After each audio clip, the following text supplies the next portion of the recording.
Hello, welcome back to the Astute Sage. This is Miss Real, and thank you. I want to thank you for lending me your ears while I can't talk.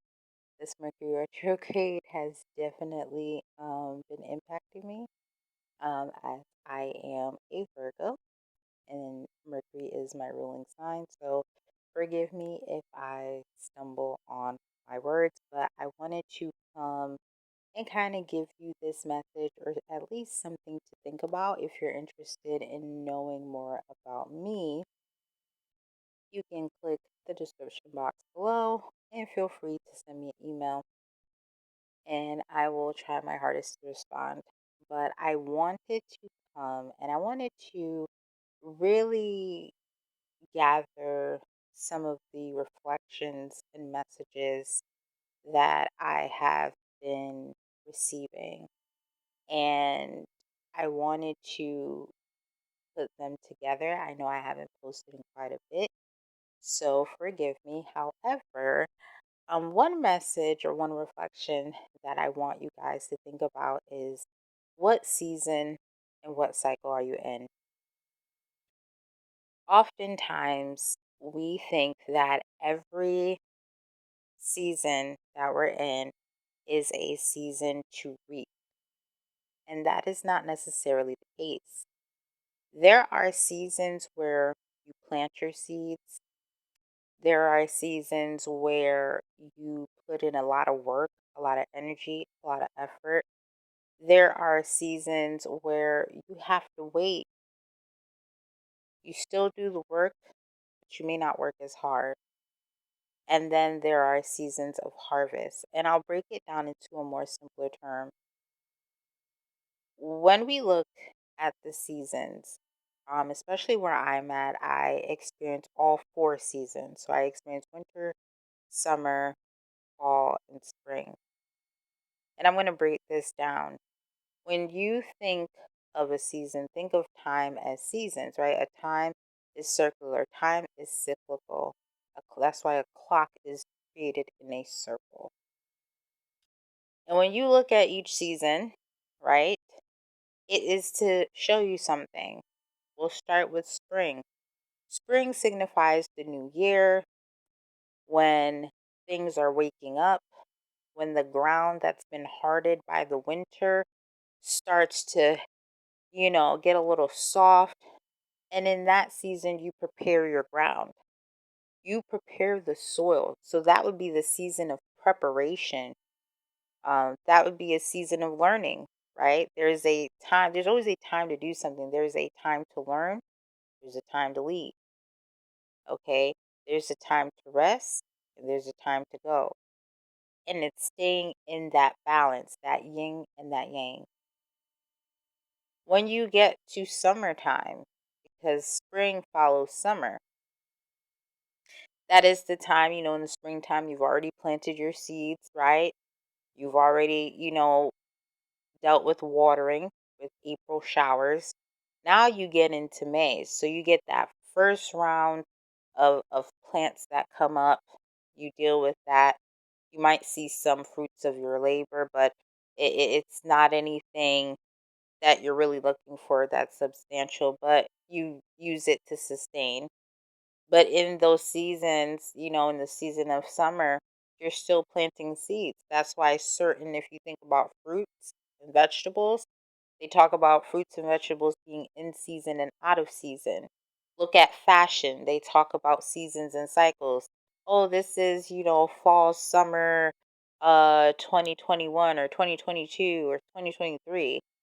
Okay? But in that season of summer, there's a lot of sun. There's a lot of attention. You still water, you still put in effort, but there's a lot of energy that's put in to your works. Now, that doesn't mean that you won't have seasons of drought. You can start off the springtime planting your seeds, and you can go through the summer where there's no rains, you're looking for rain, you're looking for the rain speaks about release and relief, and you can go through drought. And that's devastating for a farmer. That's devastating for anybody. Drought can cause fires. That means your crops that you've worked so hard to cultivate, they're not getting the necessary nourishment. They're not getting their basic needs. And yes, you will have some seasons where, yeah, you start off, you plant your seeds, and it's drought. Then there are other seasons where it's like the monsoon, the rain, it just pours. But whatever you gather up in that summer season after working hard in the hot summer, sun, and putting that time, that effort, that care and attention, late summer, that's why you have summer harvest, which goes into the fall, the harvest moon. Okay? In the fall, you gather together what you have made and you take count and you count your blessings. Okay? That's why we have Thanksgiving in the fall. You count your blessings and you take heed and you save what you can from those harvests so that when the winter comes, right? Because winter is cold, can't really grow things, that is a time for you to rest. Because in the summer, right, you did all this work, you put all this time, effort, and energy, okay, to grow your harvest. It also takes time, effort, and energy to collect your harvest. Hence why harvest starts at the end of summer, end of August into September, right?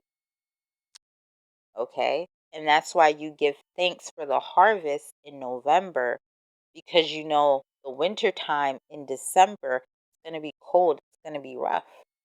But you give thanks for what you have. And usually in that time, you prepare for the winter, hence why you save. Pay attention to the animals and how you see squirrels, they collect their nuts and they prepare. It's the same way.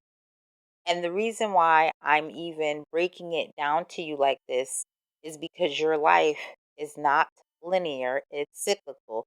You experience your life in the form of cycles and seasons. When you repeat a pattern and something is repetitive, it is cyclical, not linear.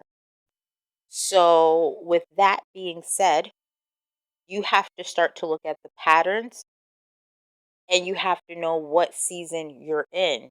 Every season is not going to be a harvest season. Some seasons are droughts. Some seasons, even if it is harvest, it's an overflow, it's an abundant harvest. And that's why you give thanks. You give thanks because you went through drought and you know what it's like to go without. And in your season of abundance, you give thanks because you know what it was like to struggle.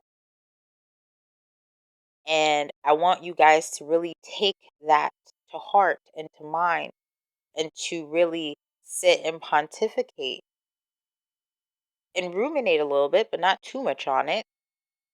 What season and cycle are you in your life? Some you see in their harvest season. You did not see the season of drought.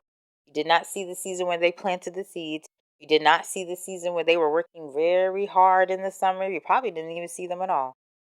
But you see the harvest. People will always show the harvest before they show any other cycle of where they're at. Okay? So I just want you to really think about that. That was one thing to really think about. Another thing is, a lot of us who are chosen ones who do the work, it's important that we stay in our energy. It's important that we know who we are and what we bring to the table. And oftentimes, standing and being in our energy is going to make others very uncomfortable. But everything starts in the mind. Sometimes just shifting your mind, you can shift your life. I'm going to say that again. Hopefully, it doesn't go over your heads. Sometimes shifting your mind and your mindset and your beliefs can shift your life to be able to manifest what it is you want. And oftentimes, our mind can be the greatest blessing and the hugest barrier. What you believe in your reality is what will manifest.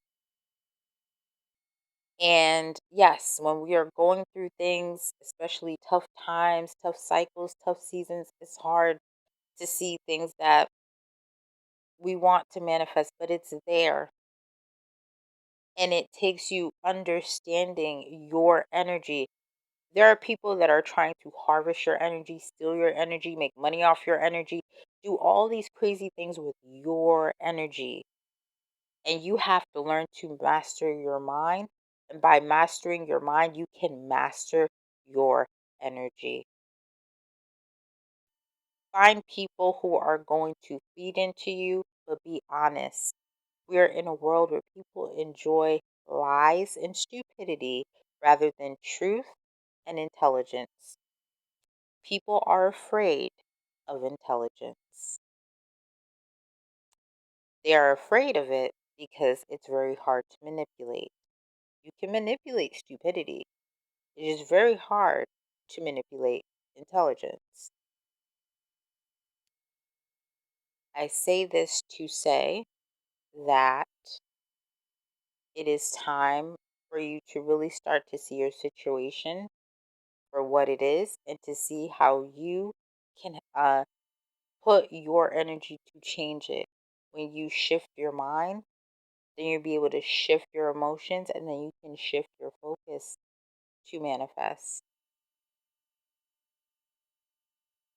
The last thing that I want you to really think about or reflect on is, what are your goals? How are you getting there? What do you want to see in your life? And understanding that everybody can't come with you. And I always say this, it's always lonely at the bottom. It's lonely when you're broke, when you have no money. It's lonely when you're struggling. People don't want to deal with you. They see you as undesirable. It's lonely and stressful when you're trying to figure out storms and towers that either people placed or that just, things happen because we all go through our own version of karma. And the reason why I'm even posing this to you is because it's lonely when you're struggling, when you're by yourself, when you don't have money, when you don't have resources. But when you get to the top, when you finally are able to manifest what it is you want, you will see people come out like roaches. You will see people come out of nowhere like Swiper. And they're coming because oftentimes they're opportunists. They want a piece of the pie without doing the time. I pose this to you because when you look at people and you look at them before they make it and after they make it, okay, you notice that people at the top, they work in a group, they work collectively, they're not by themselves, okay? They always say it's lonely at the top because very few people can actually manifest their goals into actual reality. That's why they say it's lonely at the top. But in all actuality, when you observe, it's not, because everybody wants a piece of that pie and a piece of that cake. So if you can learn to be by yourself and to be your own best friend, but not be lonely, when you get to the top and you have to make those tough decisions, it's going to be a lot more easier because you're a lot more stronger. Not to say that you do everything by yourself. No, you have to learn how to delegate. But you can read people's character a lot more easier and a lot more faster. And you will have no problems making those tough decisions because you know what it's like to be by yourself. So think about some of the things that I have expressed to you. I appreciate you lending me your ears. It has been such a great lesson, and I thank you. Please like, share, and subscribe. And if you want, send me an email. I thank you. Much love, much peace, much light, and take care.